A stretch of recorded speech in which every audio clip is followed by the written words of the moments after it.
The mistake began with a signature. Amara had always been careful, organized, deliberate, the kind of woman who read every line twice before agreeing to anything. So when she realized she had just signed a marriage certificate instead of a simple property co-ownership document, the world seemed to tilt slightly beneath her feet. "You mean," she said slowly, staring at the paper in her hand, "I'm married?" Across the room, Kiran looked just as stunned. "That's what it says." Silence settled between them, thick and surreal. It had been meant to be simple. Their families, old friends with intertwined business interests, had arranged for them to jointly acquire a charming seaside villa. A shared investment.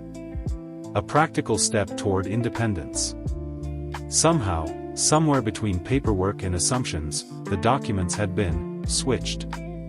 Now, instead of co-owners, they were husband and wife. At first, they laughed. Because what else could they do? "We'll fix it," Amara said, brushing off the absurdity. "It's just paperwork. We'll get it annulled." Kiran nodded. "Of course. Tomorrow."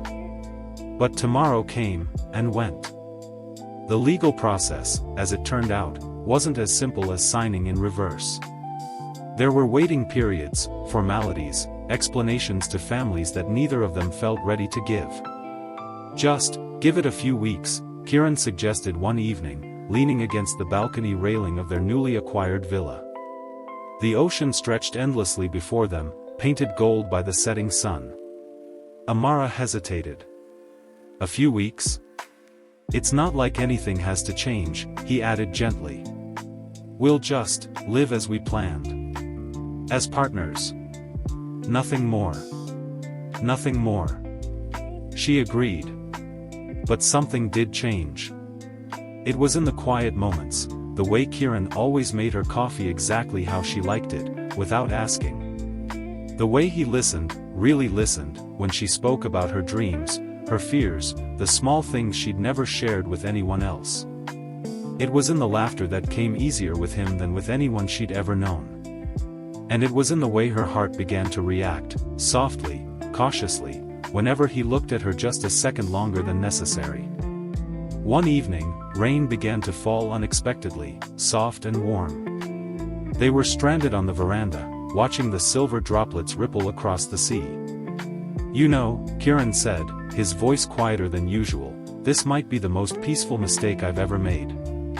Amara turned to him, her breath catching slightly. "You call this peaceful?" He smiled, eyes steady on hers. "Don't you?" She should have said no. She should have reminded him, and herself, that this wasn't real. That it was temporary.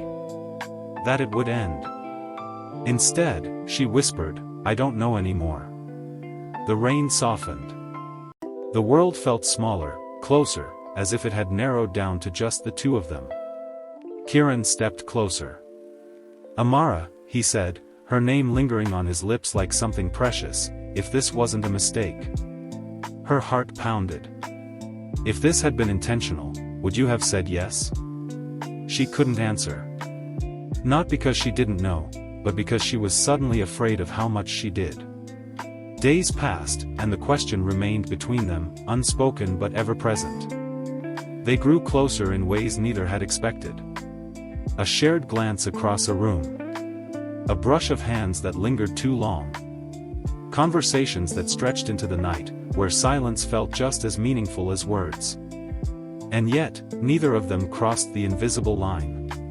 Because once they did, nothing would ever be the same. Then came the letter.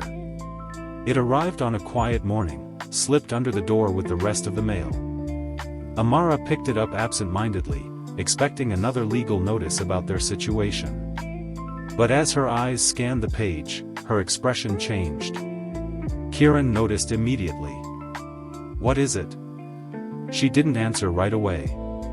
Instead, she handed him the letter, her fingers trembling just slightly. He read it once. Then again. And when he finally looked up, something unreadable flickered in his eyes. "This says," he began slowly, "that our marriage isn't a mistake." Amara swallowed. No. It was filed intentionally. Requested in advance. Silence fell. A different kind this time. By whom? Kiran asked. Amara met his gaze, her heart racing, not just with confusion, but with something deeper, more fragile. That's not the part that worries me, she said softly. Then what does? She took a slow breath. It says only one of us signed the request, before that day. Kiran's grip tightened on the paper. They stared at each other. One question hanging between them, heavy, undeniable, and suddenly everything. Which one of them had wanted this all along? And more importantly, why hadn't they said anything? The air between them shifted, no longer light with uncertainty, but heavy with truth waiting to be uncovered. Kiran was the first to speak. It wasn't me. His voice was steady, but there was something raw beneath it, something honest. Amara searched his face. You're sure? If I had done something like that, he said quietly, I wouldn't have hidden it from you. The words settled deep in her chest. Which left? Her. Amara's pulse quickened. Then, it must be. She stopped. Because she knew.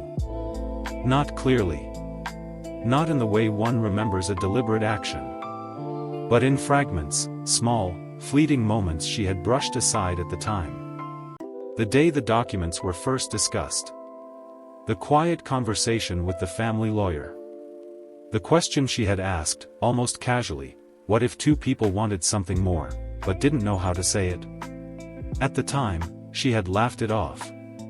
But now, her breath caught. I think, it was me. Kiran didn't react immediately. He simply watched her, giving her space to understand her own confession. I didn't plan it like this, she rushed on, her voice unsteady. I didn't wake up and decide to trick you into marriage. She faltered, struggling to put words to something she had barely admitted to herself. I didn't want to lose the chance. To lose what? He asked softly. To lose you. The truth hung in the air, fragile but undeniable. Amara looked down at her hands. Before all this, before the villa, before the paperwork. I liked you. More than I should have. But everything between us was always so, careful. Polite. I thought if I said anything, I'd ruin it. Kiran took a slow step closer. So you signed the request, he asked, not accusing, just trying to understand. I don't even remember doing it consciously, she admitted. It felt like a hypothetical. A possibility. Something that would never actually happen. She let out a shaky breath. And then it did. Silence. But this time, it wasn't empty. It was full, of everything they had been avoiding. Why didn't you tell me? Kiran asked. Amara finally looked up, her eyes vulnerable. Because I thought you didn't feel the same way. Something in his expression changed. A soft disbelief. Amara, he said gently, I've been trying not to fall for you since the day we met. Her heart skipped. What? He let out a quiet breath, almost a laugh. You think you were the only one being careful? The only one afraid of ruining things? She stared at him, stunned. I didn't sign any secret papers, he continued, his voice warm but steady. But every moment since this mistake happened. I've been hoping you'd give me a reason not to fix it. The world seemed to narrow again, just like that night in the rain. But you said we'd annul it, Amara whispered. I said what I thought you needed to hear, he replied. Not what I wanted. Her chest tightened. And what do you want? She asked, barely above a whisper. Kiran closed the distance between them, his gaze unwavering. You. No hesitation. No uncertainty. Just truth. Amara's breath caught as the weight of everything, the mistake, the silence, the almost confessions, finally broke apart. This isn't how I imagined it, she said softly. Falling in love through an accident. Kiran smiled faintly. Maybe it wasn't an accident. She felt it then, the quiet, undeniable pull that had been growing between them all along. Not forced. Not mistaken. Just, waiting. And if we don't annul it, she asked. Then we don't, he said simply. Her heart raced. No more pretending, he added. No more, nothing more. Amara searched his face one last time, for doubt, for hesitation. She found none. Only certainty. And something deeper. Something that had been there long before the signature. Slowly, she reached for his hand. This time, neither of them pulled away. The ocean stretched endlessly before them, just as it had on the first day. But everything had changed. What had begun as a mistake had unraveled into something neither of them could deny. Not obligation. Not coincidence. But choice. A quiet, deliberate choice, to stay together. And as the sun dipped below the horizon, casting the world in gold, Amara leaned slightly closer to him, her voice soft but certain. Then I guess, she said, a small smile forming, we should start our marriage properly. Kiran's fingers tightened gently around hers. I was hoping you'd say that. The waves rolled in, steady and endless, like the promise unfolding between them. And for the first time, there were no questions left unanswered. Only a future waiting to be written.